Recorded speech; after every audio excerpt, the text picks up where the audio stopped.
Sa tingin nyo, saan galing ang lahat ng ito, ng blessing na to? Yun nga, sabi nga di ba sabi nga ng husband ko, hindi mo ikahihirap kung tutulong ka sa ibang tao. Parang feeling namin yung tinutulong namin, yun yung nagiging blessing na pabalik sa amin. Feeling nga namin mag-asawa, parang ginawa kaming instrument ni Lord. Na kasi sobrang, pati kami na-overwhelm sa nangyayari sa buhay namin.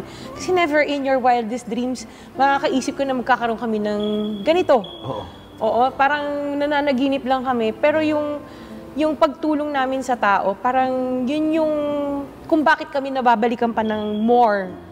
Parang yun yung feeling namin, good karma, parang ganon. Actually, parang sa akin, nararamdaman ko, baka sabi ko, mukhang may pagtawag pa si Lord sa amin.